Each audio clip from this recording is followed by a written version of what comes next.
Hi, and welcome back to part 2 of different parts of speech. Parts of സ്പീച്ചിന്റെ രണ്ടാമത്തെ ഭാഗമാണിത്. ഇവിടെ നമുക്ക് നൗൺസ് ആണ്, അതാണല്ലോ നൗൺസ് അല്ലെങ്കിൽ നാമങ്ങൾ, അതാണല്ലോ ആദ്യത്തെ പാർട്ട് ഓഫ് സ്പീച്ചിന്റെ ലിസ്റ്റിൽ വരിക. അപ്പോൾ എന്താണ് ഈ നൗൺസ്, അല്ലെങ്കിൽ അതുകൊണ്ട് എങ്ങനെയാണ് PSC നമ്മുടെ അടുത്ത് ചോദ്യങ്ങൾ ചോദിക്കാവുന്നത് എന്നൊക്കെയുള്ളതും അതിന്റെ പിന്നിലെ ഗ്രാമറും അതിന്റെ സബ് കാറ്റഗറീസും ഒക്കെ നമുക്ക് ഇവിടെ ഡിസ്കസ് ചെയ്യാം. അപ്പൊ എന്താണ് ഒരു നൗൺ എന്ന് പറയുന്നത്? നൗൺ എന്ന് പറഞ്ഞാൽ അതൊരു നെയിമിംഗ് വേർഡ് ആണ്. ഏതിനും എന്തിനും ഒരു പേര് കൊടുക്കുന്ന ഒരു വാക്കിനെയാണ് നൗൺ എന്ന് നമ്മൾ നോർമലി പറയുന്നത്. മലയാളത്തിൽ ഇതിന് നാമം എന്നാണ് പറയുന്നത്, അല്ലെ? അപ്പൊ ഇവിടെ ഒരു വ്യക്തിയുടെ പേരാകാം, ഒരു സ്ഥലത്തിന്റെ പേരാകാം, ഒരു സാധനത്തിന്റെ പേരാകാം, ഒരു ഐഡിയ അല്ലെങ്കിൽ ഒരു ക്വാളിറ്റിയെ കുറിച്ച് പറയുന്നു, ഒരു ക്വാളിറ്റി നമുക്ക് പറയുന്നതിന്റെ അതിന്റെ ഉള്ള ഒരു പേരാകാം. അപ്പൊ ഇത് ഒരു സെന്റൻസിലെ അർത്ഥം നമുക്ക് മനസ്സിലാക്കി തരുന്നതിന് വളരെ പ്രധാനപ്പെട്ടതാണ്. അപ്പൊ ഈ ഒരു നാമമില്ലാതെ ഒരു പക്ഷേ നമുക്ക് സെന്റൻസിന്റെ അർത്ഥം എന്താണ് എന്ന് മനസ്സിലാക്കാൻ പറ്റാതെ വരും. ഇനി നാമത്തിന്റെ ഫങ്ഷൻസിനെ കുറിച്ച് നമ്മൾ നോക്കുകയാണെന്നുണ്ടെങ്കിൽ നാമം പലപ്പോഴും എന്താ പറയേണ്ടത്, ആ ഒരു സബ്ജക്റ്റ് ആയിട്ട്, ആ ഒരു സെന്റൻസിൽ ഒരു സബ്ജക്റ്റ് ആയിട്ട് വരാം. സബ്ജക്റ്റ് എന്ന് പറയുമ്പോഴത്തേക്ക് ആ ഒരു സെന്റൻസിലെ കർത്താവ്, അല്ലെ? അത് പലപ്പോഴും ഒരു സെന്റൻസിന്റെ ഓബ്ജക്റ്റ് ആയിട്ടും അത് വരാം എന്നുള്ളതാണ്. അപ്പൊ ഓബ്ജക്റ്റ് എന്ന് പറയുമ്പോഴത്തേക്ക് മലയാളത്തിൽ നമുക്ക് കർമ്മം എന്ന് പറയാം, അല്ലെ? അതായത് കർത്താവ് ചെയ്യുന്ന ഏതൊരു പ്രവൃത്തിയുടെയും ഫലം എവിടെയാണ് ചെല്ലുന്നത്? കർമ്മത്തിൽ ചെല്ലുന്നു എന്നുള്ളതാണ് നമ്മൾ മനസ്സിലാക്കേണ്ടത്.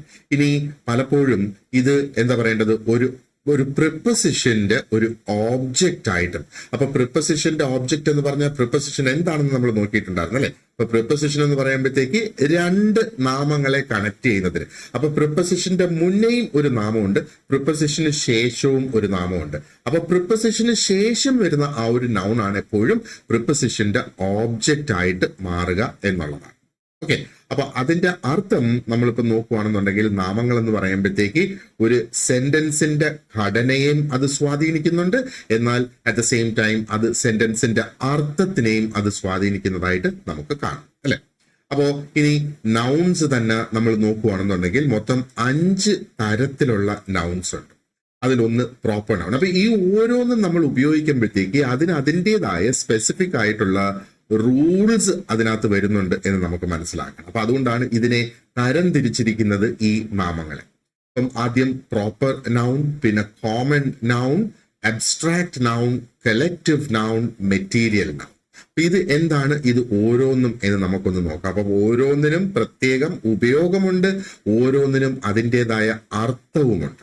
അപ്പൊ പ്രോപ്പർ നൗൺ എന്ന് പറയുമ്പോഴത്തേക്ക് എന്താണ്? അതാണ് ശരിക്കും ഒരാളിന്റെ പേര്, ഒരു സ്ഥലത്തിന്റെ പേര്, ഒരു സാധനത്തിന്റെ പേര്. അതാണ് പ്രോപ്പർ നൗൺ എന്ന് പറയുന്നത്. അതിന്റെ ഒരു സവിശേഷത എന്ന് പറയുന്നത് അത് സെന്റൻസിൽ എവിടെയായിരുന്നാലും ശരി അതിന്റെ ആ ഒരു പേര് എഴുതി നമ്മൾ തുടങ്ങുമ്പം അത് ക്യാപിറ്റൽ ലെറ്ററിലായിരിക്കും അത് നമ്മൾ എഴുതുക. ഒരു വ്യക്തിയുടെ പേര്, ഒരു സ്ഥലത്തിന്റെ പേര്, അല്ലെങ്കിൽ ഒരു സാധനത്തിന്റെ പേര്, അത് നമ്മൾ സെന്റൻസിന്റെ തുടക്കത്തിലായിരുന്നാലും സെന്റൻസിന്റെ ഇടയിലായിരുന്നാലും സെന്റൻസിന്റെ അവസാനം വന്നിരുന്നാലും ഈ വാക്ക് എവിടെയായിരുന്നാലും അതൊരു ക്യാപിറ്റൽ ലെറ്ററിൽ തുടങ്ങും എന്നുള്ളതാണ്.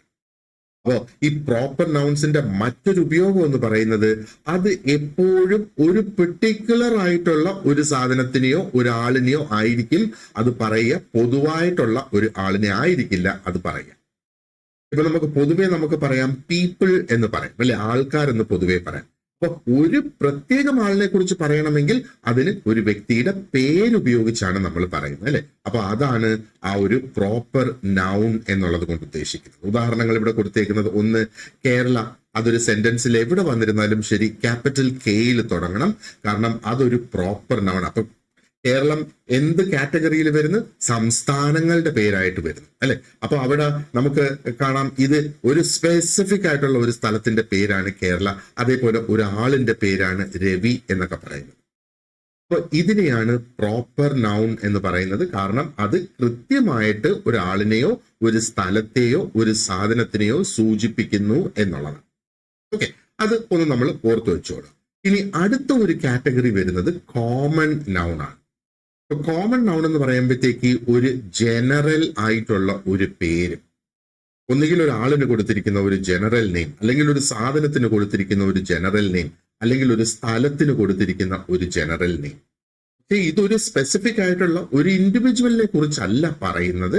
ആൻഡ് ഇവിടെ ഇത് ക്യാപിറ്റൽ ലെറ്ററിൽ തുടങ്ങണ്ട. സാധാരണ നമ്മൾ സെന്റൻസ് എഴുതുന്ന ആ ഒരു റൂൾ അനുസരിച്ച് സെന്റൻസിലെ ആദ്യ വാക്കിന്റെ ആദ്യ അക്ഷരം ക്യാപിറ്റലിൽ തുടങ്ങിയിട്ട് ഇത് ഒരു റെഗുലർ വേർഡ് ആയിട്ട് സ്മോൾ ലെറ്ററിൽ തന്നെ നമുക്കത് തുടങ്ങാം എന്നുള്ളതാണ്. പക്ഷെ ഇതൊരു സെന്റൻസിന്റെ തുടക്കത്തിൽ വരികയാണെങ്കിൽ സെന്റൻസിന്റെ റൂൾ അനുസരിച്ച് അത് ക്യാപിറ്റൽ ലെറ്ററിൽ തുടങ്ങണം, അല്ലെ? ഒന്ന് ആലോചിച്ച് നോക്കുക. സിറ്റി എന്ന് പറയുമ്പോൾ ഒരുപാടധികം സിറ്റികളുണ്ട്, അല്ലെ? അപ്പൊ ഒരു സ്ഥലം ഒരു സിറ്റിയുടെ ആ ഒരു പരിഗണനയിൽ വരണമെങ്കിൽ അതിന് ചില മാനദണ്ഡങ്ങളുണ്ട്. ആ മാനദണ്ഡങ്ങൾ അനുസരിച്ചുള്ള എല്ലാ സ്ഥലങ്ങൾക്കും പൊതുവെ കൊടുത്തിരിക്കുന്ന ഒരു വിവരണം അല്ലെങ്കിൽ ഒരു പേരാണ് സിറ്റി എന്ന് പറയുന്നത്. തിരുവനന്തപുരം ഒരു സിറ്റിയാണ്, എറണാകുളം ഒരു സിറ്റിയാണ്. പക്ഷെ ഇതെല്ലാം സിറ്റീസ് എന്ന കാറ്റഗറിയിൽ വരുന്നത്. അപ്പൊ അത് കോമൺ ആയിട്ടുള്ള ഒരു പേര് എന്നുള്ളത്, അല്ലെ? അതേപോലെ ടീച്ചേഴ്സ്, അധ്യാപകർ എന്ന് നമ്മൾ പറയുമ്പോഴത്തേക്ക് ഇൻഡിവിജ്വൽ ആയിട്ട് നമ്മൾ നോക്കിയാൽ ഒരുപാടധികം അധ്യാപകരുണ്ട്. അവരെയൊക്കെ നമ്മൾ അവരുടെ പേരുകൾ പറയണം, പ്രോപ്പർ നൗൺ ഉപയോഗിക്കണം. പക്ഷെ പൊതുവെ അധ്യാപകർ എന്ന് പറയണമെങ്കിൽ നമ്മൾ ടീച്ചർ എന്ന വാക്ക് ഉപയോഗിക്കും. അതേപോലെ ബോയ് എന്ന് പറയുമ്പോഴും ഗേൾ എന്ന് പറയുമ്പോഴും റിവർ എന്ന് പറയുമ്പോഴും ഓരോ റിവറിനും നദിക്കും അതിൻ്റെതായ പേരുകളുണ്ട്, അല്ലെ? അപ്പൊ ഇവിടെ നമ്മൾ ആ പേരല്ല ഉപയോഗിക്കുന്നത്, പകരം ആ ഒരു വാക്ക് എന്തിനെ സൂചിപ്പിക്കുന്നു, ഒരു ക്ലാസ് ഓഫ് തിങ്സിനെ, ഒരു പെർട്ടിക്കുലർ ആയിട്ടുള്ള ഒരെണ്ണത്തിനെ അല്ല ഇവിടെ സൂചിപ്പിക്കുന്നത്, എന്നാൽ ഒരു ഗ്രൂപ്പിനെ, അല്ലെ? അതാണ് കോമൺ നൗൺ എന്നുള്ളത്. ഇനി നമുക്ക് അബ്സ്ട്രാക്ട് നൗൺ എന്താണ് എന്ന് നോക്കാം. അപ്പം അബ്സ്ട്രാക്ട് ആയിട്ടുള്ള നൗൺസ്, അബ്സ്ട്രാക്ട് എന്ന് പറഞ്ഞാൽ മനസ്സിലാക്കുക, അത് നമുക്ക് കോൺക്രീറ്റ് അല്ല. എന്ന് പറഞ്ഞാൽ അത് നമുക്ക് കാണാനോ ഒരു പക്ഷെ തൊട്ട് അനുഭവിക്കാനോ സാധിക്കില്ല. ചിലപ്പോ ഒരു സ്ഥലത്ത് നിന്ന് മറ്റൊരു സ്ഥലത്തേക്ക് നമുക്കൊരു സാധനം കൊണ്ടുപോകുന്നത് പോലെ എടുത്തുകൊണ്ട് പോകാനും കഴിയില്ല. ഫിസിക്കലി നമുക്ക് എടുത്തുകൊണ്ട് പോകാനും കഴിയില്ല. അങ്ങനെയുള്ള സാധനങ്ങളെയാണ്, അല്ലെങ്കിൽ അങ്ങനെയുള്ള സംഗതികളെയാണ് അബ്സ്ട്രാക്റ്റ് ആയിട്ടുള്ള നൗൺസ് എന്ന് പറയുന്നത്. അങ്ങനെയുള്ള സാധനങ്ങളില്ലേ, അതിനെക്കുറിച്ച് നമ്മളൊന്ന് ആലോചിച്ച് നോക്കിയേ. നമുക്കൊരു പക്ഷെ ഫീൽ ചെയ്യാനായിട്ട്, അനുഭവിക്കാനായിട്ട് കഴിയും. അത് ഒരുപക്ഷെ നമ്മുടെ ഒരു ചിന്തയായിരിക്കാം, അല്ലെങ്കിൽ നമുക്കുണ്ടായിട്ടുള്ള ഒരു അനുഭവമായിരിക്കും. അപ്പൊ ഇത് പലപ്പോഴും ഒരു എന്താ പറയണ്ടേ, ക്വാളിറ്റിയെ ഇത് ഒരു പക്ഷെ സൂചിപ്പിക്കുന്നതാകാം, അല്ലെങ്കിൽ അവസ്ഥകളെ, ഒരു സംഗതിയുടെ അവസ്ഥ. അല്ലെങ്കിൽ എന്റെ ഇപ്പൊ അവസ്ഥ പറയാനാണെങ്കിൽ ഞാൻ ഹെൽത്തി ആണോ അൺഹെൽത്തി ആണോ എന്ന് പറയുന്നതല്ലേ നമ്മുടെ അവസ്ഥകൾ എന്ന് പറയുന്നത്. അതേപോലെ വിവാഹിതനാണോ അവിവാഹിതനാണോ, ഇതും ഒരു വ്യക്തിയുടെ ഒരു അവസ്ഥയല്ലേ, ഈ ബീയിങ് മാരിഡ് ആൻഡ് അൺമാരിഡ് എന്ന് പറയുന്നത്. പിന്നെ ഇമോഷൻസ്, നമുക്ക് ദേഷ്യം വരുമ്പോൾ അത്, അല്ലെങ്കിൽ സന്തോഷം വരുമ്പം അത് ആ ഒരു സമയത്ത് ഒരു വ്യക്തിയുടെ അവസ്ഥയാണ്. അതേപോലെ തന്നെയാണ് നമ്മുടെ ഐഡിയാസ് എന്ന് പറയുന്നത്. ഐഡിയാസ് ഒരുപക്ഷെ നമ്മൾ അത് പ്രാവർത്തികമാക്കി കഴിഞ്ഞ് അതിന്റെ ഫലമായിട്ട് എന്തെങ്കിലും ഒന്ന് ഉണ്ടായാൽ ഒരുപക്ഷെ അത് പിന്നെ ഒരു കോമൺ നൗണിലോ പ്രോപ്പർ നൗണിലോ ഒക്കെ പോകും. പക്ഷെ അതൊരു ഐഡിയ ആയിട്ടിരിക്കുന്നിടത്തോളം അതിനെ നമുക്ക് തൊടാൻ കഴിയുന്നില്ല. പക്ഷെ നമുക്കതിനെ ഫീൽ ചെയ്യാൻ കഴിയുന്നു, അതിനെക്കുറിച്ച് മറ്റൊരു വ്യക്തിയുടെ അടുത്ത് പറഞ്ഞു കൊടുക്കാനായിട്ടും നമുക്ക് സാധിക്കും. ഇനി ചില വാക്കുകൾ ചിന്തിച്ചു നോക്കിയേ. ഓണസ്റ്റി, ഫ്രീഡം, ബ്രേവറി, ഹാപ്പിനെസ്, ഇങ്ങനെയുള്ള വാക്കുകളൊക്കെ ശരിക്കും അബ്സ്ട്രാക്റ്റ് ആയിട്ടുള്ള നൗൺസ് ആയിട്ട് തന്നെയാണ് വരിക. നാമങ്ങൾ തന്നെയാണ്. അത് ആ ഒരു അവസ്ഥയുടെ പേരാണ് ഈ പറയുന്നത്, അല്ലെ? ഇപ്പം ഓണസ്റ്റി എന്ന് പറയുന്നത് നമുക്ക് അനുഭവിക്കാനേ പറ്റൂ. അതൊരു സ്ഥലത്ത് നിന്ന് മറ്റൊരു സ്ഥലത്തേക്ക് എടുത്തുകൊണ്ടു പോകാൻ പറ്റുന്ന ഒരു സാധനമല്ല ഓണസ്റ്റി എന്ന് പറയുന്നത്. ഫിസിക്കലി നമുക്ക് ഓണസ്റ്റി എന്ന് പറയുന്നതിനെ കാണാനും സാധിക്കില്ല. പക്ഷേ നമുക്കതിന്റെ അർത്ഥം മനസ്സിലാകും. ഓണസ്റ്റി എന്ന വാക്കിന്റെ മൂല്യവും നമുക്ക് മനസ്സിലാകും അത് പറഞ്ഞു കഴിഞ്ഞാൽ, അല്ലെ? അപ്പോ അതാണ് അബ്സ്ട്രാക്റ്റ് ആയിട്ടുള്ള നൗൺസ് എന്ന് പറയുന്നത്. ഇനി മറ്റൊരു കാറ്റഗറി എന്ന് പറയുന്നത് കളക്റ്റീവ് നൗൺസ് ആണ്. കളക്റ്റീവ് എന്ന് പറയുമ്പോൾ ഒരു കൂട്ടത്തിനെ വിശേഷിപ്പിക്കുന്നത്, ഒരു കളക്ഷനെ വിശേഷിപ്പിക്കുന്നത്. ഒരുപക്ഷെ ഒരു ഗ്രൂപ്പ് ഓഫ് പീപ്പിൾ ആകാം, ഒരു കൂട്ടം ജനങ്ങളാകാം, ഒരു കൂട്ടം മൃഗങ്ങളാകാം, അല്ലെങ്കിൽ ഒന്നിലധികം വരുന്ന ഒരു കൂട്ടം സാധനങ്ങളാകാം. പക്ഷെ ഈ സാധനങ്ങളെയൊക്കെ ഒരു ഒറ്റ യൂണിറ്റ് ആയിട്ട് കണക്കാക്കുന്നു എന്നുള്ളത്. ഒരുപക്ഷെ അതിന്റെ ഉള്ളിൽ നമ്മളിപ്പോ ഒരു ഗ്രൂപ്പ് എടുത്തിട്ട് അതിനൊരു പേര് കൊടുക്കുക. ഗ്രൂപ്പ് എ എന്ന ഒരു പേര് കൊടുക്കുക. ഈ ഗ്രൂപ്പ് എയിൽ 10 അംഗങ്ങൾ വരുന്നു. അപ്പൊ ഈ 10 അംഗങ്ങളും കൂടെ ചേർന്ന് വരുന്ന ആ ഒരു ഗ്രൂപ്പിനെയാണ് ഗ്രൂപ്പ് എ എന്ന് നമ്മൾ പറയുന്നത്. ഇനി ഗ്രൂപ്പ് എയിൽ നമുക്ക് ഒത്തിരി അധികം പ്രോപ്പർ നൗൺസ് ഉണ്ട്, 10 പ്രോപ്പർ നൗൺസ് ഉണ്ട്. പക്ഷെ അവര് എന്തിനോ വേണ്ടി പ്രവർത്തിക്കുന്ന ഒരു ഗ്രൂപ്പ് എന്നുള്ളതാണ്. അപ്പൊ ഗ്രൂപ്പിന്റെ പേര്, അതേപോലെ ടീമിന്റെ പേരുകൾ, ഇതൊക്കെ കളക്റ്റീവ് നൗണിന്റെ കൂട്ടത്തിൽ വരുന്നു എന്നുള്ളത് അല്ലെ. അപ്പോ ഒന്നിലധികം വ്യക്തികളെ റെപ്രസെന്റ് ചെയ്യുന്ന പേരുകൾ എന്നുള്ള രീതിയിൽ കാണാം. ആ ഒരു പേരിനെ ഒരൊറ്റ ഗ്രൂപ്പായിട്ട്, ഒരൊറ്റ യൂണിറ്റ് ആയിട്ട് കണക്കാക്കുന്നു എന്നുള്ളതാണ് അല്ലെ. അപ്പോ എന്താ പറയണ്ടേ, ടീം എന്ന് പറയുന്ന ആ ഒരു വാക്ക്, അതേപോലെ മൃഗങ്ങളെ കുറിച്ച് പറയുമ്പോഴത്തേക്ക് ഫ്ലോക്ക് എന്ന് പറയുന്ന വാക്ക്, കമ്മിറ്റി എന്ന് പറയുന്ന വാക്ക്, ക്രൗഡ് ജനക്കൂട്ടം എന്ന് പറയുന്ന വാക്ക്, ഇതൊക്കെ കളക്റ്റീവ് ആയിട്ടുള്ള നൗൺസിന്റെ എക്സാമ്പിൾസ് ആണ്. ഇനി നമുക്ക് അടുത്തതുള്ളത് മെറ്റീരിയൽ നൗൺസ് ആണ്. അപ്പം മെറ്റീരിയൽ നൗൺസ് എന്ന് പറയുമ്പോഴത്തേക്ക് it names substances or materials. അപ്പോ മെറ്റീരിയൽ നൗൺസ് ശരിക്കും പറയുന്നത് എന്തിനാണ്? സബ്സ്റ്റൻസിനെ അല്ലെങ്കിൽ മെറ്റീരിയൽസിനെ, from which things are made. Things എന്ന് പറയുമ്പോഴത്തേക്ക് ഏത് കാറ്റഗറിയിലേക്ക് പോകും? അത് പ്രോപ്പർ നൗണിലേക്ക് പോകും. ഇവിടെ ശരിക്കും നമ്മൾ മെറ്റീരിയൽ നൗൺ കൊണ്ട് ഉദ്ദേശിക്കുന്ന എന്താണ്? അതുണ്ടാക്കാൻ ഉപയോഗിക്കുന്ന റോ മെറ്റീരിയൽസ് അല്ലെങ്കിൽ അതിനുപയോഗിക്കുന്ന പദാർത്ഥങ്ങൾ എന്നുള്ളത്. ഉദാഹരണം, നമുക്ക് ഗോൾഡ് ഉപയോഗിച്ച് നമുക്ക് ആഭരണങ്ങൾ ഉണ്ടാക്കാം. അപ്പൊ കമ്മൽ, ഇയറിംഗ് എന്ന് പറയുന്നത് ഒരു പ്രോപ്പർ നൗൺ ആണ്. ബാങ്കിൾ, മോതിരം, ബാങ്കിൾ അല്ലെങ്കിൽ എന്താ പറയേണ്ടത്, അതേപോലെ തന്നെ മോതിരം, ഇങ്ങനെയുള്ള കാര്യങ്ങളൊക്കെ, മോതിരം, റിംഗ്, ഇങ്ങനെയൊക്കെയുള്ള കാര്യങ്ങൾ അതെല്ലാം പ്രോപ്പർ നൗൺസ് ആണ്. പക്ഷെ അത് എന്തുകൊണ്ടാണ് ഉണ്ടാക്കിയിരിക്കുന്നത്? അത് ഗോൾഡ് ഉപയോഗിച്ചുണ്ടാക്കിയിരിക്കുന്നത്.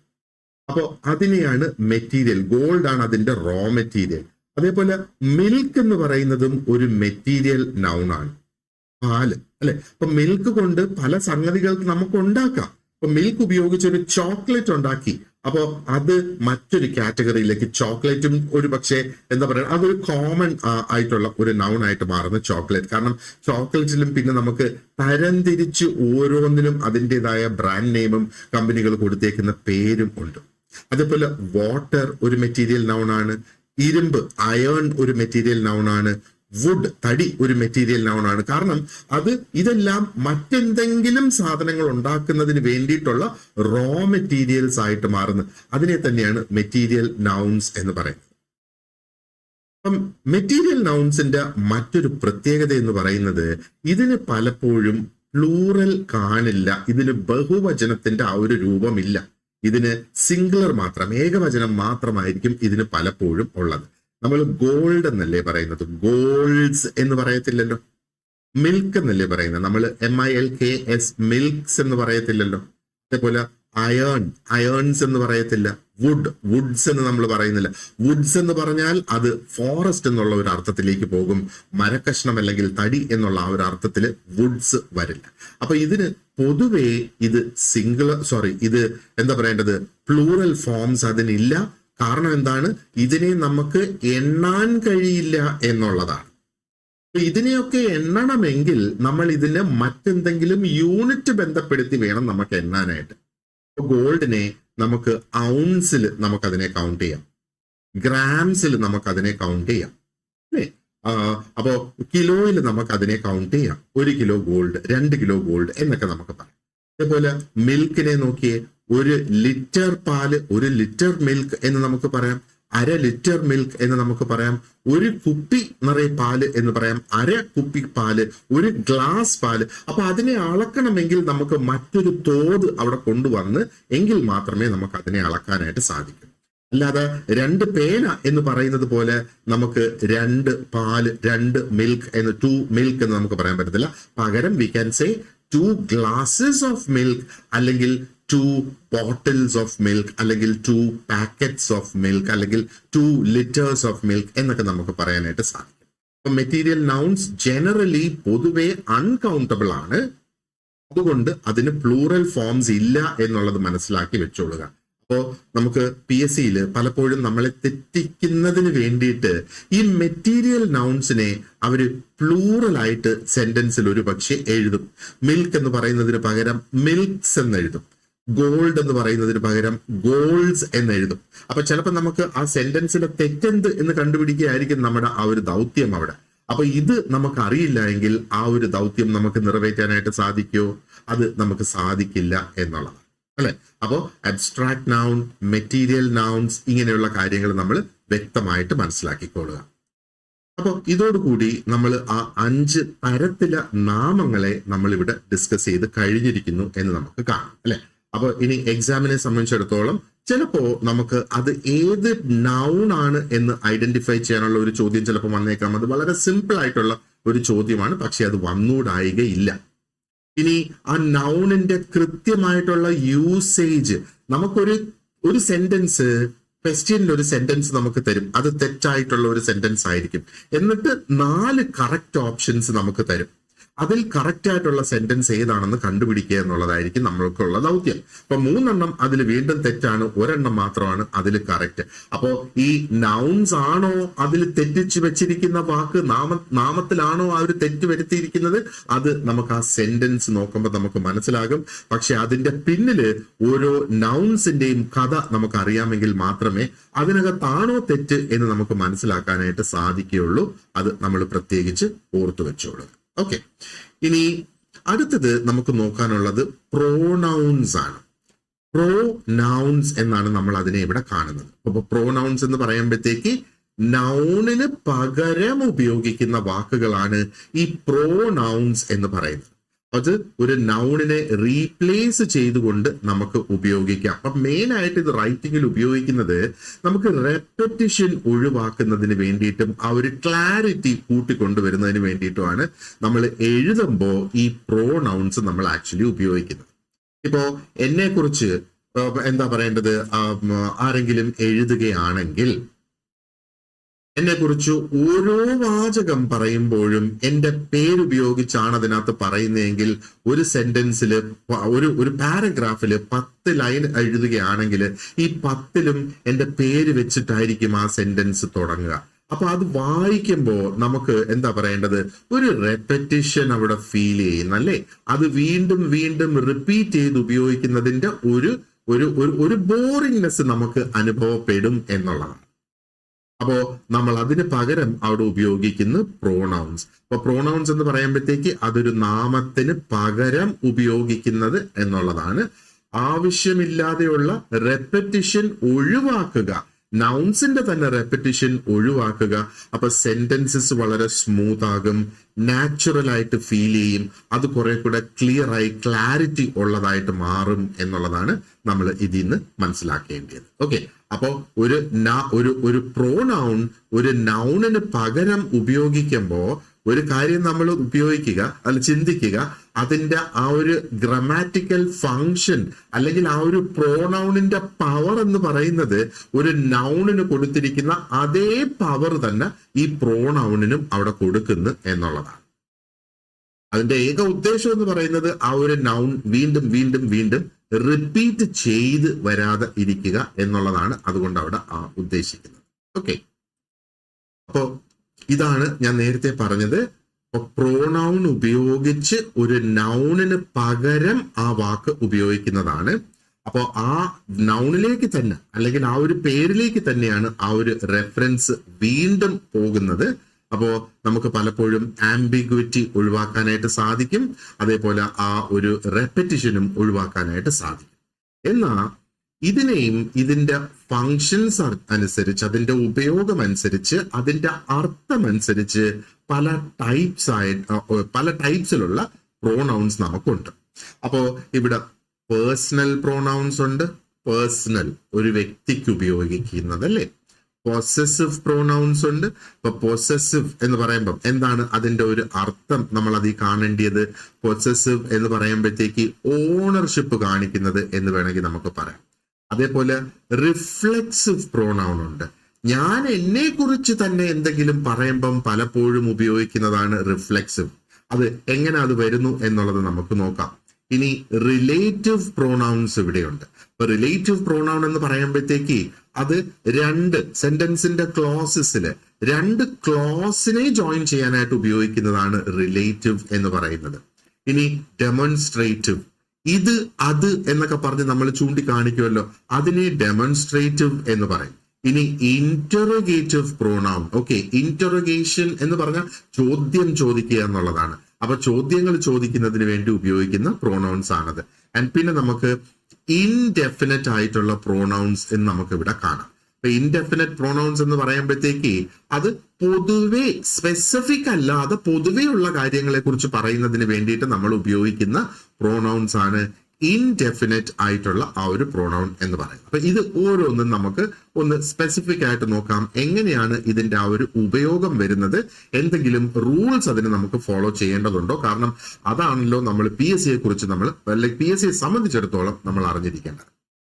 പേഴ്സണൽ പ്രൊനൗൺസ് എന്ന് പറയുമ്പോഴത്തേക്ക് it refers to persons or things. Specific ആയിട്ടുള്ള ആൾക്കാരെയോ അല്ലെങ്കിൽ സ്പെസിഫിക് ആയിട്ടുള്ള സാധനങ്ങളെയോ.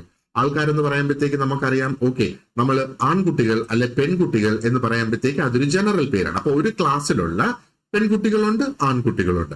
ആ ഒരു ക്ലാസ് റൂമിൽ നിന്ന് ഒരു പെൺകുട്ടിയെ നമ്മൾ റെഫർ ചെയ്തുകൊണ്ട് നമ്മൾ പറയുകയാണ്. അപ്പോൾ എപ്പോഴും സാധാരണ അത് എഴുതി വരുമ്പം ആദ്യം നമ്മൾ ആ പെൺകുട്ടിയുടെ പേര് ഉപയോഗിക്കും. ഒരു പക്ഷേ നമ്മൾ ഷീല എന്ന് നമ്മൾ ആ പെൺകുട്ടിയുടെ പേരെന്ന് വിചാരിക്കുക. So Sheela is in class 9. Sheela 9ാം ക്ലാസ്സിൽ പഠിക്കുന്ന ഒരു കുട്ടി. അതിനുശേഷം പിന്നെ നമ്മൾ പറയും she is a very smart girl. അപ്പൊ Sheela is in class 9, Sheela is a smart girl. അപ്പൊ രണ്ടാമത്തെ സെന്റൻസിൽ Sheela is a smart girl എന്ന് പറയുന്നതിന് പകരം ഷീ നമ്മൾ ഉപയോഗിക്കും. അപ്പോൾ ആ ഷീ വീണ്ടും അർത്ഥമാകുന്നത് ഷീലയിലേക്ക് തന്നെയാണ് നമ്മളെ ചൂണ്ടിക്കാണിക്കുന്നത്.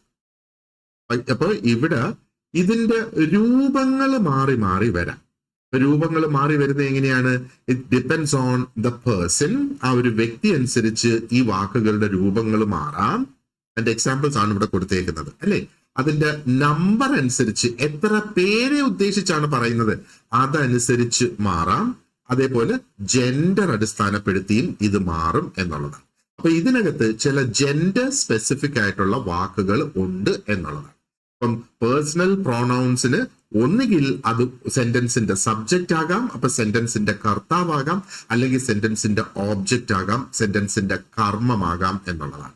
അപ്പോ ഇതിന് സാധാരണയായി നമ്മൾ ഉപയോഗിച്ചു വരുന്ന പ്രോണൗൺസ് ഐ എന്ന് പറഞ്ഞാൽ ഞാൻ, യു എന്ന് പറഞ്ഞാൽ നീ അല്ലെങ്കിൽ നിങ്ങൾ എന്ന അർത്ഥവും വരും. അപ്പൊ ഈ രണ്ട് വാക്കുകളും നോക്കിയേ, ഐ എന്ന് പറയുന്നത് സിംഗുലർ ആണോ പ്ലൂറൽ ആണോ? അതേപോലെ യു എന്ന് പറയുന്നത് സിംഗുലർ ആണോ പ്ലൂറൽ ആണോ? ഐ എന്ന് പറയുന്ന വാക്കില് ഒരു വ്യക്തി മാത്രമേ ഉള്ളൂവെങ്കിലും ഗ്രാമറിനെ സംബന്ധിച്ചിടത്തോളം അത് എപ്പോഴും പ്ലൂറൽ ആയിട്ടുള്ള ബഹുവചനത്തിനെ കൈകാര്യം ചെയ്യുന്ന അതേ രീതിയിൽ വേണം ഐ എന്ന വാക്കിനെ കൈകാര്യം ചെയ്യാൻ. ഉദാഹരണത്തിന്, എനിക്ക് ഒരു പേനയുണ്ട് എന്ന് പറയണമെങ്കിൽ ഐ ഹാവ് എ പെൻ എന്നാണ് പറയേണ്ടത്. അപ്പൊ ഇവിടെ ഐയുടെ കൂടെ ഹാവ് വരുന്നത് അത് ബഹുവചനത്തിന് ഉപയോഗിക്കുന്ന ഒരു വാക്കാണ് ഹാവ് എന്ന് പറയുന്നത്. ഏകവചനത്തിന് ഹാസ് ആണ് വരേണ്ടത്. അപ്പം ഐ ഹാസ് എ പെൻ എന്ന് പറയത്തില്ല, ഐ ഹാവ് എ പെൻ എന്നാണ് പറയുന്നത്. അതേപോലെ യു എന്ന് പറയുന്ന ആ ഒരു വാക്ക്, അപ്പൊ യു എന്ന് പറയുമ്പോ ഒരു പക്ഷേ ഒരു വ്യക്തി മാത്രമേ കാണൂ, അല്ലെങ്കിൽ സാഹചര്യം അനുസരിച്ച് ഒന്നിലധികം വ്യക്തികൾ അവിടെ വരാം.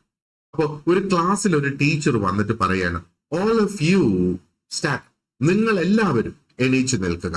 All of you stand up എന്ന് പറയും, അല്ലെ? അപ്പൊ യു ഉപയോഗം അനുസരിച്ച് അത് ചിലപ്പം സിംഗുലർ ആകാം, അത് പ്ലൂറൽ ആകാം. പക്ഷെ ഗ്രാമറിനെ സംബന്ധിച്ചിടത്തോളം കൺഫ്യൂഷൻ ഒഴിവാക്കാനായിട്ട് എല്ലാ സമയത്തും യു എന്ന വാക്ക് ഉപയോഗിക്കുന്നെങ്കിൽ അതിനും ബഹുവചനത്തിന്റെ ആ ഒരു ക്രൈറ്റീരിയ തന്നെയാണ് അപ്ലൈ ചെയ്യുന്നത്. ഫോർ എക്സാമ്പിൾ, ഒരു ചോദ്യം ഞാൻ ചോദിക്കുന്നു, ആർ യു എ ബോയ്? അപ്പൊ ഇസ് യു എ ബോയ് എന്ന് നമ്മൾ പറയത്തില്ല, are you a boy. Are you Mohanan's son? നീ മോഹനന്റെ മകനാണോ? അപ്പൊ ഇസ് യു മോഹനൻ സൺ എന്ന് ചോദിക്കത്തില്ല, ആർ യു ആണ് അതിന്റെ correct. Okay, you are late, you is late എന്ന് പറയത്തില്ലല്ലോ, യു ആർ ലേറ്റ് എന്നല്ലേ പറയുന്നത്. അപ്പോ എപ്പോഴും അതിന്റെ ഉപയോഗത്തിൽ യുവിന്റെ കൂടെ അതൊരു ചോദ്യമായിട്ട് വന്നാലും ഒരു സ്റ്റേറ്റ്മെന്റ് ആയിട്ട് വന്നിരുന്നാലും ശരി, എപ്പോഴും അത് ബഹുവചനത്തിന്റെ റൂള് തന്നെയായിരിക്കും വരിക. പിന്നെ നമുക്കുണ്ട് ഹി, ഷീ, ഇറ്റ്. അപ്പൊ ഹീയും ഷീയും, ഹി ആണുങ്ങളെ പറയാനായിട്ട് ഉപയോഗിക്കുന്നത്. നമ്മൾ സംസാരിക്കുന്ന ആ വിഷയം അല്ലെങ്കിൽ നമ്മുടെ സബ്ജക്ട് എന്ന് പറയുന്നത് ഒരു മെയിൽ മെമ്പർ ആണെങ്കിൽ ആ വ്യക്തിയുടെ പേരിന് പകരം ഹി ഉപയോഗിക്കും. അതൊരു ഫീമെയിൽ മെമ്പർ ആണെങ്കിൽ ആ വ്യക്തിയുടെ പേരിന് പകരം ഷീ ഉപയോഗിക്കും. ഇനി ഇറ്റ് നമ്മൾ ഉപയോഗിക്കുന്നത് പൊതുവെ മൃഗങ്ങളെ കുറിച്ച് നമ്മൾ പറയുമ്പോഴും സാധനങ്ങളെ കുറിച്ച് നമ്മൾ പറയുമ്പോഴും. ഇറ്റ് ഒരിക്കലും മനുഷ്യനെ കുറിച്ച് പറയുന്നതിന് ഉപയോഗിക്കില്ല. ഓക്കെ, അപ്പം ഹീയും ഷീയും ഇറ്റിലും എപ്പോഴും ഓരോ വ്യക്തികൾ മാത്രമേ ഉണ്ടാവുള്ളൂ. അത് ഏകവചനമായിരിക്കും. ഇനി ഒന്നിലധികം ആണ് അവിടെ വരുന്നതെങ്കിൽ അവിടെ ദേ ഉപയോഗിക്കാം, വി ഉപയോഗിക്കാം. അത് പ്ലൂറൽ ആയിട്ട് വരും. അപ്പം I, you, he, she, it, we, they ഇത്രയും പറയുന്ന വാക്കുകൾ പേഴ്സണൽ പ്രൊനൗൺസ് ആയിട്ട് തന്നെയാണ് അതിനെ നമ്മൾ ഉപയോഗിക്കുന്നത്. അപ്പൊ പലപ്പോഴും തെറ്റായിട്ടുള്ള ഒരു പേഴ്സണൽ പ്രൊനൗൺ ഉപയോഗിക്കാം ഒരു സെന്റൻസിൽ. PSCയെ സംബന്ധിച്ചിടത്തോളം ഒരു സെന്റൻസിൽ അങ്ങനെ ഉപയോഗിച്ചുകൊണ്ട് ആ ഒരു സബ്ജക്റ്റും ഓബ്ജക്റ്റും ആയിട്ടുള്ള സ്ഥാനങ്ങൾ, അതിന്റെ പൊസിഷൻസ് നമുക്ക് തെറ്റിച്ച് തന്നിട്ട് അതിന്റെ കറക്റ്റ് രൂപം കണ്ടുപിടിക്കാനായിട്ട് പറയാം. അങ്ങനെ ചോദ്യങ്ങൾ വരും. ഇനി പൊസസീവ് പ്രൊനൗൺസ്. പൊസസീവ് എന്ന് പറയുമ്പോഴത്തേക്ക് എപ്പോഴും അതിനകത്ത് ഓണർഷിപ്പ് കാണിക്കുന്ന, അല്ലെങ്കിൽ പൊസഷൻ. പൊസഷൻ എന്ന് പറയുമ്പോഴത്തേക്ക് കൈവശം, അല്ലെങ്കിൽ അതിന്റെ ഓണറാണ് ഞാൻ. എനിക്കൊരു വീടുണ്ട് എന്ന് പറയുമ്പോഴത്തേക്ക് ഞാൻ എൻ്റെ വീടിന്റെ ഓണർഷിപ്പാണ് അവിടെ കാണിക്കുന്നത്, അല്ലേ? അപ്പൊ അതാണ്. അപ്പോ ഈ വാക്കുകൾ യൂഷ്വലി ഇൻഡിക്കേറ്റ് ചെയ്യുന്ന അല്ലെങ്കിൽ കാണിക്കുന്നത് ഏതോ ഒരു സംഗതി, എന്ത് സംഗതിയെ കുറിച്ചാണോ പറയുന്നത് അത് ആരുടേതാണ് എന്നാണ് കാണിക്കുന്നത്. ഹൂ ഇറ്റ് ബിലോങ്സ് ടു എന്നുള്ളതാണ്. അപ്പോ ഇവിടെ പൊസസീവ് അഡ്ജക്റ്റീവ്സ് വരാം, പൊസസീവ് പ്രോനൗൺസ് വരാം. അപ്പൊ പൊസസീവ് അഡ്ജക്റ്റീവ്സിനെ പോലെ അല്ല ഈ പൊസസീവ് പ്രോനൗൺസ് എന്ന് പറയുന്നത്. They always stand alone and they do not come before a noun. ഒരു നൗണിന് മുന്നേ വരുന്ന വാക്കല്ല ഈ ഒരു പൊസസീവ് പ്രോനൗൺ എന്ന് പറയുന്നത്. ഉദാഹരണത്തിന് മൈൻ എന്ന് പറഞ്ഞാൽ എന്റേത്, യോസ് എന്ന് പറഞ്ഞാൽ നിന്റേത് അല്ലെങ്കിൽ നിങ്ങളുടേത്, ഹിസ് എന്ന് പറഞ്ഞാൽ അവന്റേത്, ഹേഴ്സ് എന്ന് പറഞ്ഞാൽ അവളുടേത്, അവേഴ്സ് എന്ന് പറഞ്ഞാൽ നമ്മുടേത്, ആൻഡ് ദിയാസ് എന്ന് പറഞ്ഞാൽ അവരുടേത്. അങ്ങനെയാണ് ഈ പൊസസീവ് പ്രോനൗൺസ് പ്രവർത്തിക്കുന്നത്. അപ്പൊ എപ്പോഴും അത് ഒരു സെന്റൻസിൽ അതിന്റെ ഓണർഷിപ്പ് കാണിക്കാൻ വേണ്ടി ഉപയോഗിക്കുന്നതാണ് എന്നുള്ളത്. ഓക്കെ, അതാണ് ഈ ഒരു പൊസസീവ് പ്രോനൗൺ എന്ന് പറയുന്നത്. അപ്പൊ ഹൂസ് ഹൗസ് ഈസ് ദിസ്? അപ്പോ ദിസ് ഹൗസ് ഈസ് മൈൻ, അല്ലെങ്കിൽ ദിസ് ഹൗസ് ഈസ് ഹേഴ്സ്, അല്ലെങ്കിൽ ദിസ് ഹൗസ് ഈസ് ദിയാസ് എന്നൊക്കെ നമ്മൾ പറയാൻ ഉപയോഗിക്കുന്ന സെന്റൻസസ് ആണ് ഈ പൊസസീവ് പ്രോനൗൺസ് എന്ന് പറയുന്നത്. ഓക്കെ, അപ്പൊ പൊസസീവ് പ്രോനൗൺസിനെ പൊസസീവ് അഡ്ജക്റ്റീവ്സുമായിട്ട് നമ്മൾ കൺഫ്യൂസ്ഡ് ആകരുത്. പൊസസീവ് അഡ്ജക്റ്റീവ്സ് എന്ന് പറയുമ്പോൾ മൈ, യോ, അവർ എന്നൊക്കെ പറയുന്നതാണ് പൊസസീവ്. മൈ, MY, അത് പൊസസീവ് അഡ്ജക്റ്റീവ് ആണ്. ദിസ് ഇസ് മൈ ബുക്ക് അല്ലെ എന്ന് പറയുന്നത് പൊസസീവ് അഡ്ജക്റ്റീവ്. അതുമായിട്ട് നമ്മൾ കൺഫ്യൂസ്ഡ് ആകരുത്. ഇനി അടുത്തത് നമുക്ക് നോക്കാനുള്ളത് റിഫ്ലെക്സീവ് പ്രോനൗൺസ്. അപ്പൊ റിഫ്ലെക്സീവ് പ്രോനൗൺസ് എന്ന് പറയുമ്പോഴത്തേക്ക് ആ സെന്റൻസിന്റെ കർത്താവും കർമ്മവും സെയിം ആയിരിക്കും, സബ്ജക്റ്റും ഓബ്ജക്റ്റും സെയിം ആയിരിക്കും. അത് സെയിം സാധനം അല്ലെങ്കിൽ, അതായത് ഇപ്പൊ ഞാനിപ്പം എന്നെ കുറിച്ച് ഞാനിപ്പോ പറയുന്നു, ഞാൻ ഉണ്ടാക്കിയ കേക്ക് ഞാൻ തന്നെ കഴിച്ചു തീർത്തു എന്നൊക്കെ പറയുന്ന സെന്റൻസുകളില്ലേ? അപ്പോ അതാണ് ഈ റിഫ്ലെക്സീവ് പ്രോനൗൺസ് എന്ന് പറയുന്നത്. ഞാൻ എന്നെ തന്നെ റിഫ്ലക്ട് ചെയ്യുന്ന, എന്നെ തന്നെ പ്രതിഫലിക്കത്തക്ക രീതിയിൽ ഞാൻ ആ സെന്റൻസ് ക്രാഫ്റ്റ് ചെയ്യുമ്പോഴാണ് ഈ ഒരു റിഫ്ലെക്സീവ് പ്രോനൗൺ. സാധാരണയായിട്ട് അത് അവസാനിക്കുന്നത് സെൽഫ്, മൈ സെൽഫ് അങ്ങനെയുള്ള വാക്കുകളിൽ, അല്ലെങ്കിൽ selves, ourselves, myself, ourselves അങ്ങനെയുള്ള വാക്കുകളായിരിക്കും അത് വരിക. അപ്പം മൈ സെൽഫ് വരാം, യോർ സെൽഫ് വരാം, ഹെർ സെൽഫ് വരാം, ഹിം സെൽഫ് വരാം, ഇറ്റ് സെൽഫ് അത് തന്നെ ഇറ്റ് സെൽഫ് വരാം, അവർ സെൽഫ്സ് വരാം, ദെം സെൽഫ്സ് വരാം. അപ്പൊ ഇവിടെ ആ ഒരു ആക്ഷൻ എന്ന് പറയുന്നത് അല്ലെങ്കിൽ അവിടുത്തെ ആ ഒരു ക്രിയ എന്ന് പറയുന്നത് അത് തിരിച്ച് ആ സബ്ജക്റ്റിലേക്ക് തന്നെയാണ് അവിടെ വരുന്നത്. The action comes back to the subject. Okay, she hurt herself. കുട്ടി ഓടി കളിക്കുകയായിരുന്നു, വീണ് കയ്യോ കാലോ ഒരു ചെറുതായിട്ടൊന്ന് മുറിഞ്ഞു. അപ്പൊ അതിനെയാണ് നമ്മൾ പറയുന്നത് she hurt herself. She can also hurt somebody else, അല്ലെ, മറ്റൊരു വ്യക്തിനെ. ഷീ ഹേർട്ട് ഹെർ ബ്രദർ, അങ്ങനെയും നമുക്ക് പറയാം. പക്ഷേ ഷീ ഹേർട്ട് ഹെർ ബ്രദർ എന്ന് പറയുമ്പം ആ ആക്ഷൻ, അവൾ ചെയ്ത ആ ഒരു ആക്ഷൻ എന്താണ്, ഹേർട്ടിങ്, ആ ഒരു ആക്ഷൻ അതിന്റെ ഫലം ചെന്നിരിക്കുന്നത് ബ്രദറിലാണ്. ഇവിടെ ഷീ ഹേർട്ട് ഹെർസെൽഫ് എന്ന് പറയുമ്പം അവൾ ചെയ്തിരിക്കുന്ന ആക്ഷന്റെ ഫലമായിട്ട് അതിന്റെ ഫലം ചെന്നിരിക്കുന്നത് അവളിൽ തന്നെയാണ്. അങ്ങനെയുള്ള സെന്റൻസ് പറയുന്നതിനാണ് ഈ റിഫ്ലെക്സീവ് പ്രോനൗൺസ് നമ്മൾ ഉപയോഗിക്കുന്നത്. അപ്പോ ഇത് ശരിക്കും ഈ റിഫ്ലെക്സീവ് പ്രോനൗൺസ് എന്ന് പറയുന്നത് മൈസെൽഫ് എന്നോ യോർ സെൽഫ് എന്നോ ഹെർസെൽഫ് എന്നോ ഹിംസെൽഫ് എന്നോ ഒക്കെയുള്ള വാക്കുകൾ തന്നെ ആയിരിക്കണം. ആൻഡ് അത് സെന്റൻസിന്റെ അവസാനത്തിലാണ് അത് വരേണ്ടത്. മനസ്സിലായോ? ഇപ്പൊ നമ്മൾ സെൽഫ് ഇൻട്രൊഡക്ഷൻ പറയുമ്പോഴത്തേക്ക് നമ്മൾ പറയും I am Sebastian, I am from എന്ന് പറഞ്ഞിട്ട് കേരള എന്ന് നമ്മൾ പറയും, അല്ലെ. അപ്പൊ ഇവിടെ ചില ആൾക്കാർക്ക് നമ്മൾ പറയുന്നത് കേട്ടിട്ടില്ലേ, മൈ സെൽഫ് സെബാസ്റ്റ്യൻ. ഇല്ല, അത് നമ്മളിലേക്ക് വരുന്ന ഒരു റിഫ്ലക്ഷൻ ആയിട്ടല്ല പറയുന്നത്. ഇവിടെ ഞാൻ പറയാൻ ഉദ്ദേശിക്കുന്നത് എന്റെ പേര് സെബാസ്റ്റ്യൻ എന്നാണ് പറയുന്നത്, അല്ലാതെ സെബാസ്റ്റ്യൻ എന്നെ ഒന്നും ചെയ്തു എന്നുള്ള രീതിയിലല്ല അവിടെ പറയുന്നത്. തിരിച്ച് ആ ഒരു റിഫ്ലക്ഷനിലേക്കല്ല അവിടെ അത് വരുന്നത്, അല്ലെ. അപ്പൊ അതാണ് റിഫ്ലെക്സീവ് പ്രോനൗൺസ് എന്ന് പറയുന്നത്. ഇനി അടുത്തത് നമുക്ക് റിലേറ്റീവ് പ്രോനൗൺസ് ആണുള്ളത്. ഒരു സെന്റൻസിനെ പല കഷ്ണങ്ങളാക്കി നമുക്ക് മാറ്റാൻ കഴിയും. അതിൽ ഒരു കഷ്ണത്തിനെയാണ് ഈ ക്ലോസ് എന്ന് പറയുന്നത്. അപ്പൊ പല തരത്തിലുള്ള ക്ലോസസ് ഉണ്ട്, അത് നമുക്ക് ഇനി ചർച്ച ചെയ്യാനുള്ള ടോപ്പിക് ആണ്. അപ്പൊ അങ്ങനെയുള്ള പല ക്ലോസസിനെ ജോയിൻ ചെയ്ത് കൊണ്ടുവരുന്നതിന് വേണ്ടി ഉപയോഗിക്കുന്ന വാക്കുകളാണ് ഈ റിലേറ്റീവ് പ്രോനൗൺസ് എന്ന് പറയുന്നത്.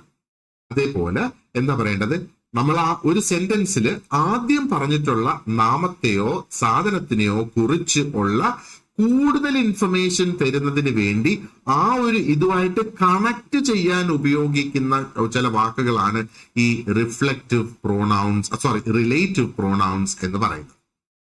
അപ്പോ ഈ റിലേറ്റീവ് പ്രോനൗൺസും ശരിക്കും എന്താ പറയേണ്ടത്, വീണ്ടും തിരിച്ചു വരുന്നത് ആ സെന്റൻസിലെ നാമത്തിലേക്ക് തന്നെയാണ്, റിഫ്ലെക്സീവ് പ്രോനൗൺ പോലെ. പക്ഷേ അതുമായിട്ട് ബന്ധപ്പെട്ട മറ്റൊരു ഇൻഫർമേഷൻ ആയിരിക്കും നമ്മൾ അവിടെ സെന്റൻസിൽ തരിക. ഇവിടെ ഉപയോഗിക്കുന്ന വാക്കുകൾ ഹൂ എന്ന വാക്ക് ഉപയോഗിക്കും, ഹൂം എന്ന വാക്ക് ഉപയോഗിക്കും, ഹൂസ് എന്ന വാക്ക് ഉപയോഗിക്കും, വിച്ച്, ദാറ്റ് എന്നൊക്കെയുള്ളത്. ഇപ്പൊ ഉദാഹരണത്തിന് ഇത് ചോദ്യങ്ങൾ ചോദിക്കാൻ വേണ്ടിയിട്ട് ഉപയോഗിക്കുന്നതല്ല, അത് മറ്റൊരു രീതിയിലേക്ക് പോകും. അപ്പൊ ഇവിടെ നമ്മൾ പറയുന്നത് the boy who won the prize is my friend. The boy who won the prize, ആ സമ്മാനം അടിച്ച പയ്യനില്ലേ, അവൻ എന്റെ സുഹൃത്താണ് എന്ന് പറയുന്നതിന് വേണ്ടിയിട്ട് the boy who won the prize is my friend. അപ്പോ ഇത് പലപ്പോഴും നമുക്ക് ചോദ്യത്തിൽ ഇങ്ങനെ വരാം, ദ ബോയ് ഹൂവിന് പകരം ഹൂസ് എഴുതും അവര്. The boy whose won the prize is my friend and choose the correct form എന്നും പറഞ്ഞ് 4 രൂപങ്ങൾ അവിടെ തരും. അപ്പൊ നമ്മൾ the boy who won the prize എന്നുള്ളതാണ് ചൂസ് ചെയ്യേണ്ടതായിട്ട് വരിക. ഇത് കൂടുതൽ ക്വസ്റ്റ്യൻസിലേക്ക് വരുമ്പോഴത്തേക്ക് ആ ഒരു പ്രാക്ടീസോട് കൂടി അത് കുറച്ചും കൂടെ ക്ലിയർ ആണ്. ഇനി അടുത്തത് ഡെമോൺസ്ട്രേറ്റീവ് പ്രോനൗൺസ് ആണ്.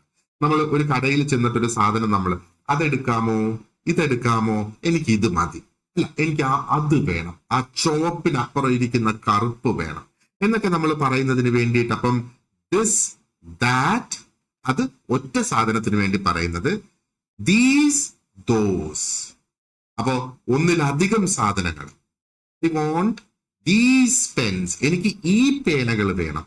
ഐ വോണ്ട് ദിസ് പെൻ, എനിക്ക് ഈ ഒരൊറ്റ പേനയാണ് വേണ്ടത്. അപ്പൊ അതാണ് ഡെമോൺസ്ട്രേറ്റ്. നമ്മൾ അവരെ കാണിച്ചു കൊടുക്കണം, കടക്കാരനെ കാണിച്ചു കൊടുക്കണ്ടേ എനിക്ക് ഇതാണ് വേണ്ടതെന്നുള്ളത്. അതേപോലെ നമ്മളിപ്പോ ഒരു എന്താ പറയേണ്ടത്, ഒരു തുണിക്കടയിൽ ചെന്നിട്ട് തുണി എടുക്കുന്നത്, അല്ലെങ്കിൽ ഒരു ടൈലറിന്റെ അടുത്ത് ചെന്നിട്ട് പറയുന്നത് എനിക്ക് ഈ പാറ്റേൺ ആണ് ഇഷ്ടം, ഐ ലൈക്ക് ദിസ് പാറ്റേൺ. ഇനി ഒന്നിലധികം പാറ്റേൺസ് ഇരിക്കുന്ന ഒരു സ്ഥലത്ത് ഈ പാറ്റേൺസ് എല്ലാം എനിക്ക് ഇഷ്ടമാണ്, ഐ ലൈക്ക് ദീസ് പാറ്റേൺസ് എന്ന് നമുക്ക് അവിടെ പറയാം. അപ്പൊ അതാണ് ഈ ഡെമോൺസ്ട്രേറ്റീവ് പ്രോനൗൺസ് എന്നുള്ളത് നമ്മൾ മനസ്സിലാക്കുക. ഓക്കെ, ഇനി ഇത് എന്റെ ബുക്കാണ്, ഇത് ആരുടെ ബുക്കാണ്, ഒരു ബുക്ക് എടുത്ത് വെച്ചിട്ട് ചോദിക്കണം ഇത് ആരുടെ ബുക്കാണ്, ഇത് എന്റെ ബുക്കാണ്. അതാരുടെ ബുക്കാണ്? അത് എന്റെ ബുക്കാ അല്ല എന്നൊക്കെ നമുക്ക് പറയുന്നതിന് വേണ്ടിയിട്ടുള്ള സെന്റൻസസ് നമുക്ക് ഇവിടെ ഉപയോഗിക്കാം. ഇനി അടുത്തത് ഇന്ററോഗേറ്റീവ് പ്രോനൗൺസ് ആണ്. അപ്പൊ എന്താണ് ഇന്ററോഗേറ്റീവ് പ്രോനൗൺസ്? ഇന്ററോഗേഷൻ എന്ന് പറയുമ്പോഴത്തേക്ക് ചോദ്യങ്ങൾ ഉപയോഗിക്കാൻ വേണ്ടിയിട്ട് നമ്മൾ ഉപയോഗിക്കുന്നതാണ്. അപ്പൊ ചിലപ്പോൾ നമ്മൾ വ്യക്തികളെ കുറിച്ചോ സാധനങ്ങളെ കുറിച്ചോ നമുക്ക് ചോദിക്കേണ്ടതായിട്ട് വരും, അല്ലെ? നമുക്ക് അറിയാൻ വയ്യാത്തത്. ഓക്കെ, അപ്പൊ അതിന് നമുക്ക് ഹൂ ഉപയോഗിക്കാം, ഹൂം ഉപയോഗിക്കാം, വാട്ട് ഉപയോഗിക്കാം, വിച്ച് ഉപയോഗിക്കാം. ആരാണ് നിന്നെ വിളിക്കുന്നത്? Who is calling U. ആരാണ് നമുക്കറിയില്ല, അവിടെ വിളിക്കുക. Who is calling U. ആരുടെ അടുത്തായിരുന്നു സംസാരിച്ചു കൊണ്ടിരുന്നത്? ആരോടായിരുന്നു സംസാരിച്ചു കൊണ്ടിരുന്നത്? Whom were you talking to? What is in your bag? നിന്റെ ബാഗിൽ എന്താണുള്ളത്? Which is your book? നിന്റെ ബുക്ക് ഏതാണ്? അപ്പൊ അവിടെ ഒന്നിലധികം ബുക്ക് അവിടെ ഇരിപ്പുണ്ട്. അപ്പൊ അതാണ് ചോദിക്കുന്നത്, which is your book എന്നാണ്. ഇനി അടുത്ത ഒരു പ്രോണൗൺ നമുക്കുള്ളത് ഇൻഡെഫിനിറ്റ് പ്രോണൗൺ ആണ്.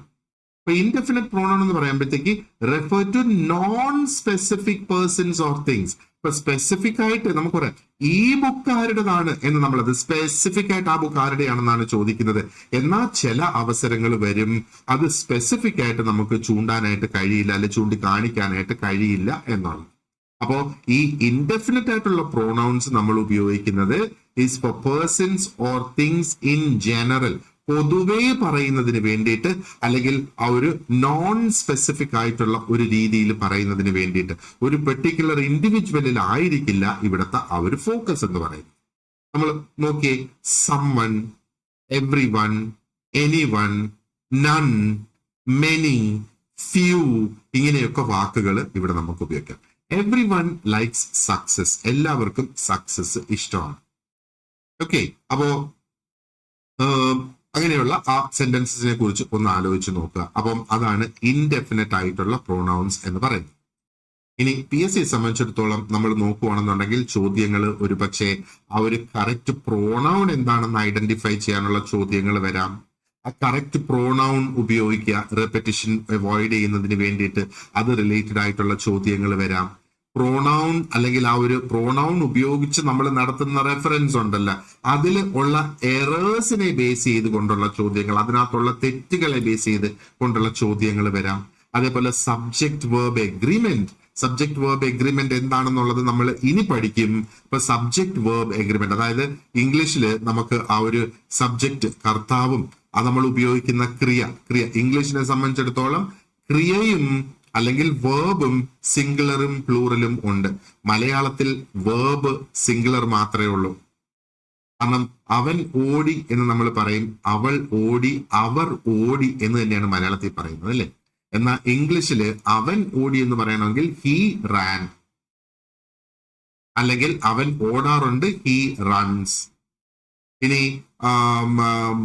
ഇംഗ്ലീഷിൽ നമുക്ക് അവർ ഓടാറുണ്ട് എന്ന് പറയണമെങ്കിൽ ദേ റൺ എന്നാണ് പറയുന്നത്, ദേ റൺസ് എന്ന് പറയില്ല. അപ്പൊ ഇംഗ്ലീഷിൽ നാമത്തിന് മാത്രമല്ല ഒന്നിലധികം ഉള്ളത്. മലയാളത്തിൽ ഇപ്പൊ പേനയ്ക്ക് പേനകൾ എന്ന് നമുക്ക് പറയാം, പുസ്തകങ്ങൾ എന്ന് നമുക്ക് പറയാം, അല്ലെ? അപ്പോ അങ്ങനെ നമ്മൾ മലയാളത്തിൽ പറയുമ്പോ, എന്നാൽ ക്രിയാപദങ്ങൾക്ക് മലയാളത്തിൽ ആ ഒരു എന്താ പറയേണ്ടത്, സിംഗുലർ പ്ലൂറൽ ഇല്ല, പക്ഷെ ഇംഗ്ലീഷിൽ സിംഗുലർ പ്ലൂറൽ ഉണ്ട്. അതിന്റെ റൂൾസ് ആണ് നമ്മൾ സബ്ജക്ട് വേർബ് എഗ്രിമെന്റിനകത്ത് പഠിക്കുക. ഓക്കെ, സോ അടുത്ത നമുക്ക് നോക്കാനുള്ളത് വേർബ്സ് ആണ്, ക്രിയകളാണ്. അപ്പൊ അത് നമുക്ക് അടുത്ത ലെസണിൽ നമുക്ക് നോക്കാം. Thank you very much for watching this lesson and you have an excellent day. അപ്പോൾ ഈ ചാനൽ ഇതുവരെ സബ്സ്ക്രൈബ് ചെയ്തിട്ടില്ലെങ്കിൽ ഒന്ന് സബ്സ്ക്രൈബ് ചെയ്യാനായിട്ട് അഭ്യർത്ഥിക്കുകയാണ്. അതേപോലെ ഫ്രണ്ട്സിനെയൊക്കെ ഈ ഒരു ചാനലിനെ കുറിച്ച് ഒന്ന് അറിയിക്കുക. വീഡിയോസ് ഇഷ്ടപ്പെട്ടാൽ ലൈക്ക് ചെയ്യുക, കമന്റ് ചെയ്യുക, നിങ്ങളുടെ ചോദ്യങ്ങൾ ചോദിക്കുക. നമ്മുടെ ഗ്രൂപ്പിലും സ്റ്റഡി ഗ്രൂപ്പിലും നിങ്ങൾക്ക് ജോയിൻ ചെയ്യാം. അപ്പൊ ഈ ഒരു ലെസന്റെ നോട്ട്സും അതിനോടനുബന്ധിച്ച പ്രാക്ടീസ് ക്വസ്റ്റ്യൻസും ഒക്കെ ആവശ്യമായിട്ടുണ്ട് എന്നുണ്ടെങ്കിൽ നമ്മുടെ സ്റ്റഡി ഗ്രൂപ്പിൽ ജോയിൻ ചെയ്യുക. ഗ്രൂപ്പിൽ ജോയിൻ ചെയ്യാനുള്ള ലിങ്ക് ഞാൻ ഈ ഒരു വീഡിയോയുടെ ഡിസ്ക്രിപ്ഷൻ ബോക്സിൽ കൊടുത്തിട്ടുണ്ട്.